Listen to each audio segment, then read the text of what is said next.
Welcome back and thanks for staying with us. Joining us on the show today is the founder of Comfort Empowerment and Advocacy Foundation. He'll be speaking about raising awareness about sexual assault, domestic violence, and child marriage. He's an avid speaker, an avid blogger as well, and a strong advocate for women empowerment. Seriously, how did this happen? Why did you decide to do something like this? We see more women in advocacy. Very rarely do we see men. So how did this happen? Well, good morning, everybody. Good morning. My name is Paul Akinyemi Thompson. I think before I was born, my mom wasn't from a very rich family, well-to-do family, and she saw this man of God, the Reverend, like, can you please raise my daughter for me? And this man accepted. And when my mom was 12 years old, he was molesting her. Yes. And this little girl was complaining, telling people about our experience, but she was actually dismissed because she was a girl. Like, nobody's going to believe a little girl over this man, And when my mom, the abuse continued for so many years, and when my mom was 16, I think 17, she had my big sister, and 3 years later, they had me. And the family made us to believe that we had the reason for that. We were calling us slave, Omeru, and we were left to that literally, Because I remember while I was growing, there was a time my sister was already fuming from her mouth. The flies, she already perching on the body, and like we were just left to be just, Was it the pastor that was? The wives actually, because the man actually had about 10 wives, before all of this happened, and before I traveled, one of these women made me to eat my own poop. She did all of this. But I'm here today, I'm grateful. And the reason why I started this is very simple. There was so many wrong that happens to my mom because of what happens to her. She didn't even get married to anybody, So, and even in my family up to today, they still call me slave, Omeru, And I had to grow up with so many self-esteem issues, And I felt like I wasn't good enough, And I was so lucky. I traveled to the United States. I won a visa lottery, by the way. So when I won the visa lottery, so I was there. I was making some bad choices. I didn't really know what was going on with my life. I walked around hungry every day. So I had an accident. I was drinking. I had an accident, and I was told to go to like a rehab, like a counseling. So the lady was speaking to me like, "Why do you always drink?" I was like, "I don't know why I drink." So she asked me, "Tell me about your childhood." So then I realized that, wow, I can't even talk about it. So she told me, she said, "You're actually traumatized. Like you did so, like you actually repressed all of this memory." So I was in America, and I felt like, if that can happen to me, because what about people that doesn't have a voice? So I spoke to my mommy about it. Because we never actually get along for so long. We actually made up about 3-4 years ago. Wow. Because I felt like she abandoned me. But right now I didn't see it that way, Anymore. So we actually made up, and we started this idea in 2014 originally, and right now we are registered in the United States too. As well. Yes, ma'am. So I just felt like this is the right time to let people know the danger, because that is about sexual violence and child marriage. I saw so many domestic violence too growing up. Physical, and I couldn't even explain so many. But I'm just excited that I'm here today. Okay, I have a very close story, and the girl 11 was being defiled by her father since age 9. I requested they bring her to my house so that I could even understand that, is this really true?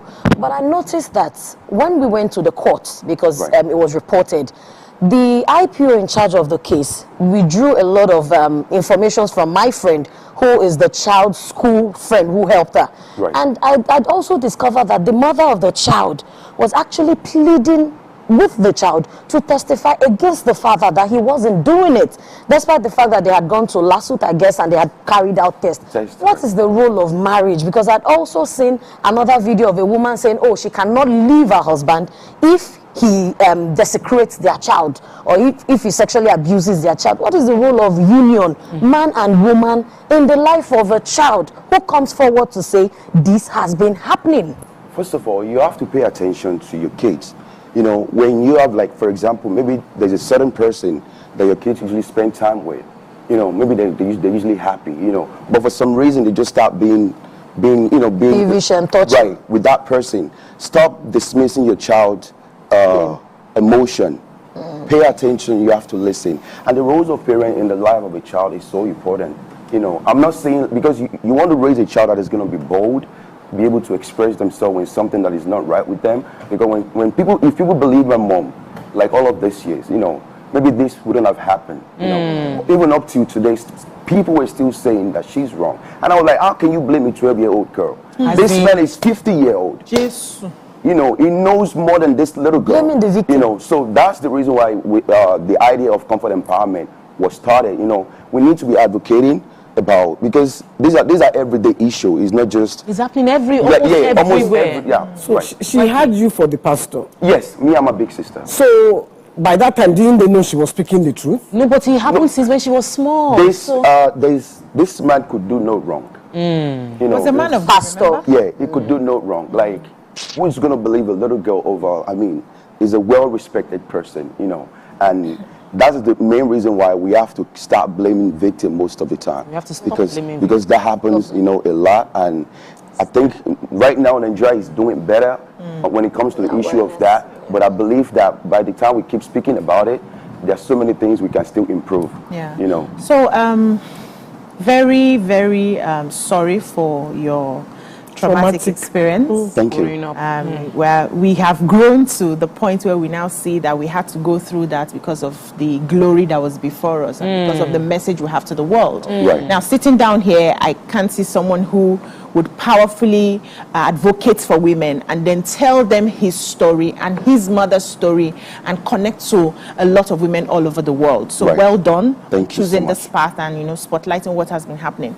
But I want to ask you, in your advocacy, and now that you say you are working on building a shelter, have you seen women who are in domestic violent relationships who somehow refuse to break out of it because of some of the benefits that they are getting, or the fact that they do not have the will to stand up because of what society will say? When you come across such women, what is that hope you give to them that they can actually come out of this and survive? Well, that's a very good question. But the first thing is, when you see a woman that tells you that no matter what happened in that relationship, she's not going to leave that marriage, there are two things that is going on right there. First of all, that lady or the woman watches her own mom getting beat up every day. Domestic violence is actually it's a learned behavior. It's not something that people were born with.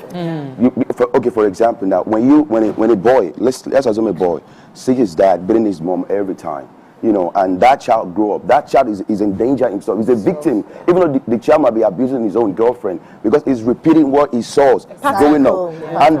And that little girl that sees his mom getting beat up every day, for that little girl sticking around, she's trying to like represent what happened in her childhood. So that is a normal thing to her. So we have to bring it into the consciousness of people. You know, like it shouldn't be like a family matter anymore. It shouldn't be. It has to be something that you can discuss, like the way you guys are discussing about, like a normal conversation. So it shouldn't be something that people are going to be afraid to talk about. And you have to understand that when someone abuses you, it is not your fault.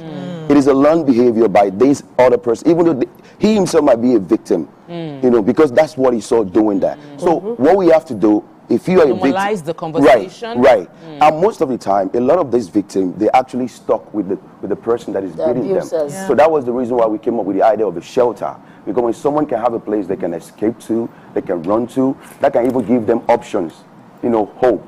You know, so I don't know if I answered your question Yes, right. yes, you Okay. answered my So question. you have this shelter. Sorry, you have this shelter now. It's We are building it. We are like 90% complete. It's not really, you know, well done. But the reason why I started was because I don't want to say I accused my mom. I called her out, like, you told me all of this sad story about this man. Why do you just stay with him? And she told me our whole family doesn't even want to take her.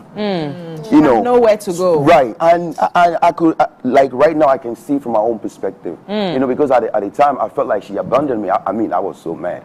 You know, because I was going around, walking around with so many anger. But when I started talking to people, they was like, your mom too is a victim. Like, what the hell with you? You have to just relax. You have to forgive her. And the people that did this thing, up till today, they've never accepted any responsibility blame. for what they did. Yeah. You know, so And that's I want to take this as my life purpose. This really motivates me. Like I want to make this my life task. You know, and I believe with God, with the help of the media, we're gonna